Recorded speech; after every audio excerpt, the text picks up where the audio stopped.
안녕하십니까. 목회 관점으로 본 요한계시록 이윤식 목사입니다.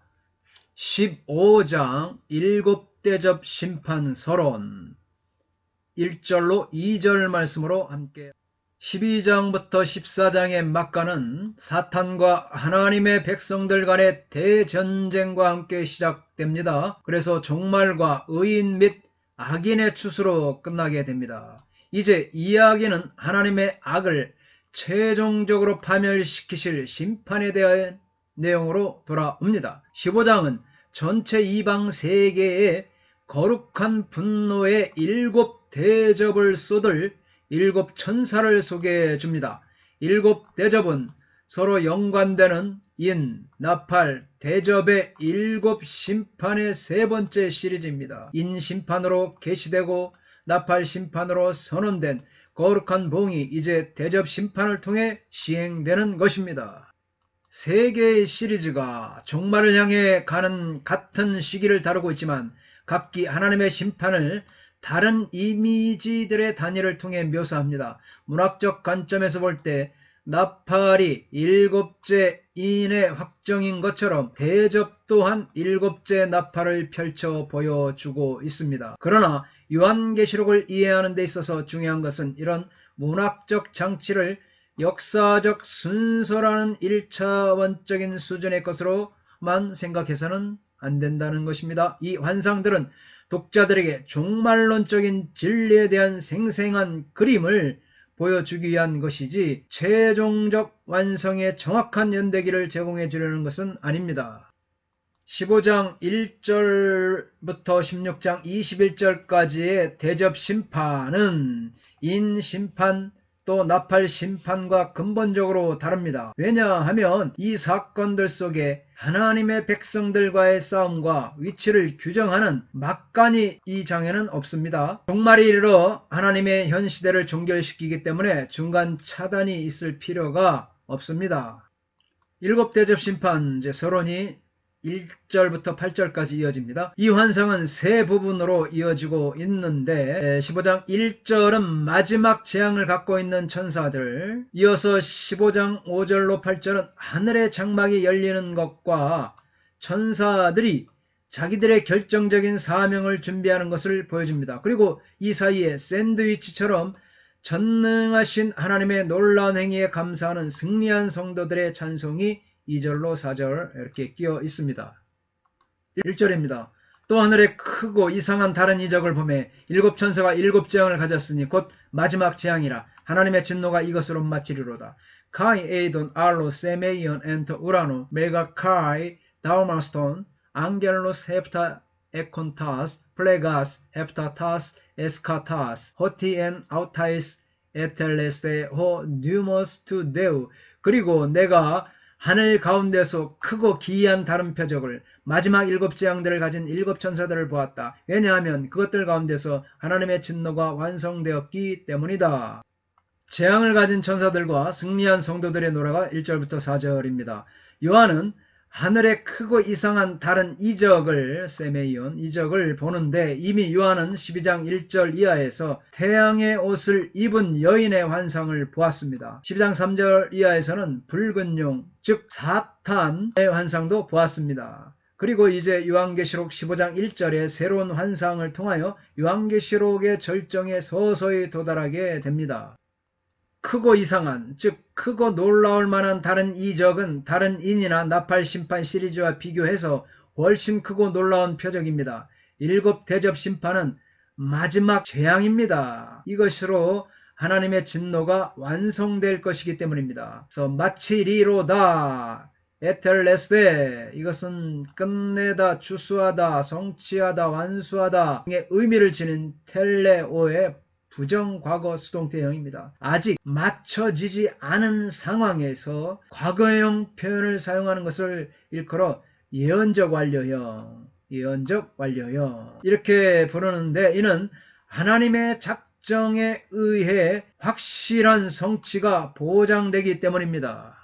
이것은 7째 나팔이 불릴 때 하나님의 그 비밀이 이루어지리라 말하는 10장 7절과 같은 관념의 신적 수동태로 하나님의 계획의 완결과 인간 역사의 종결을 의미한다 할 수 있습니다. 그러나 이제 그레고리 빌이죠. 무천년주의자 빌은 마지막은 환상들 속에 묘사된 인간의 연대순이 아니다. 요한이 환상을 본 연쇄적인 순서를 암시한다. 이렇게 주장합니다. 왜냐하면 이것은 대접심판이 인과 나팔 심판의 환상 및 12장부터 14장에 기록된 환상을 본 후에 요한이 본 7 환상 시리즈 가운데 마지막 공식적인 환상 시리즈임을 의미한다. 이렇게 주장합니다.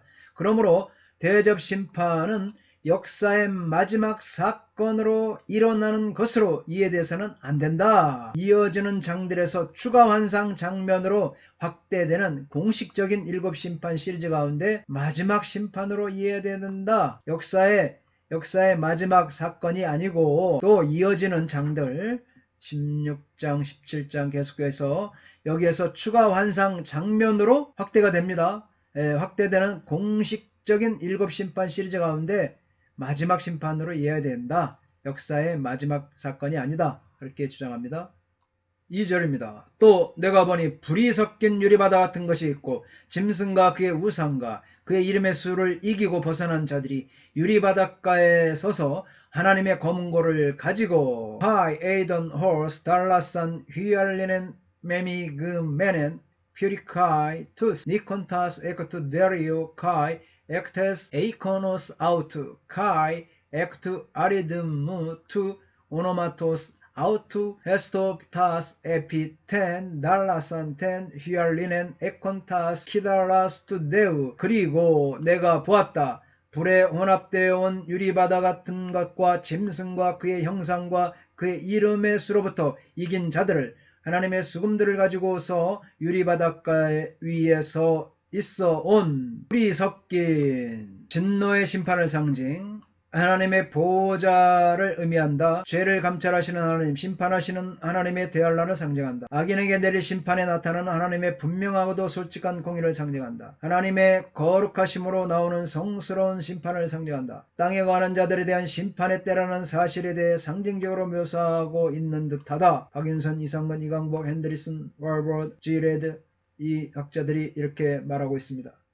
불이 섞인 유리바다, 이것은 하늘 성전을 묘사하는 4장 6절에서 수정과 같은 유리바다와 같은 병행적 표현이죠.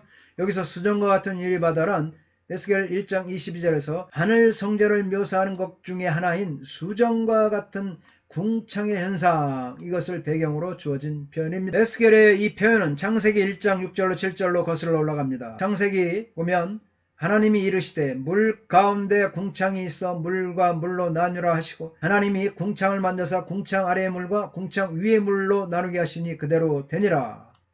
창세기 이 본문에서 궁창이란 하늘의 일부분을 차지하는 것으로 인식되며 이것이 에스겔 1장 22절에서는 수정 같은 궁창의 형상 이렇게 묘사되어 하늘 성전의 한 부분을 가리키는 것으로 사용됩니다. 그리고 하늘 성전을 묘사하는 계시록 4장 6절에서는 수정과 같은 유리바다로 바꾸어 표현합니다.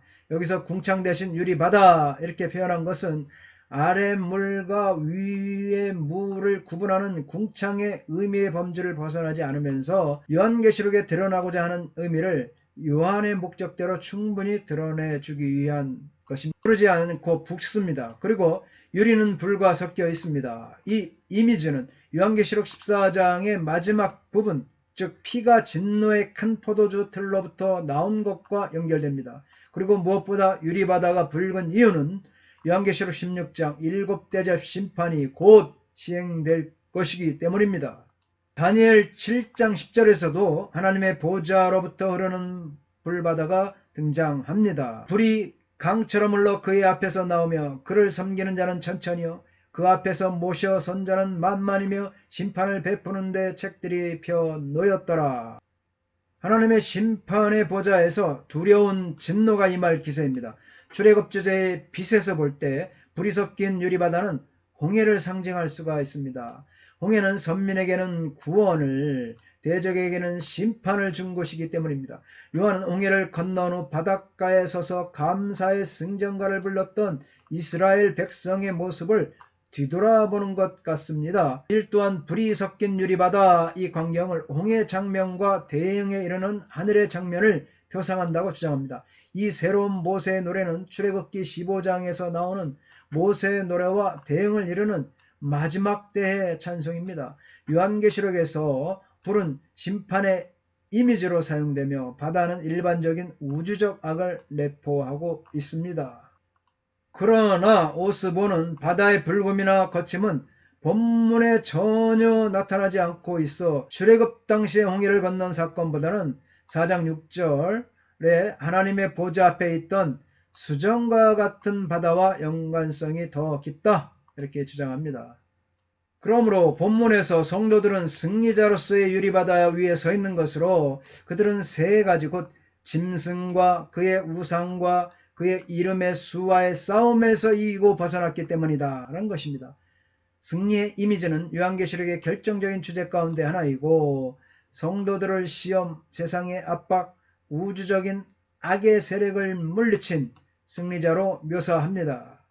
불의 상징적인 의미가 있습니다. 죄를 감찰하시는 하나님, 보면 1장, 2장, 3장, 4장, 10장, 19장. 심판하시는 하나님, 8장, 또 14장, 11장, 19장, 이렇게 21장. 하나님을 모방한 사탄의 무리다, 9장, 13장, 17장. 이렇게 불의 요한계시록에서 나타난 증거들을 보면 불에 상징하는 의미를 죄를 감찰하시는 하나님, 심판하시는 하나님, 하나님을 모방한 사탄의 무리 이와 같습니다. 하나님의 검은 고를 가지고 서서 노래를 부르는 이들은 원수를 정복한 승리자들, 구체적으로 첫째 바다에서 올라온 짐승과 또 그의 우상, 그리고 그 짐승의 이름의 수 666, 이것을 이긴 자들입니다. 이들 승리한 자들은 교회 공동체를 가리키는 것으로 간주할 수가 있습니다.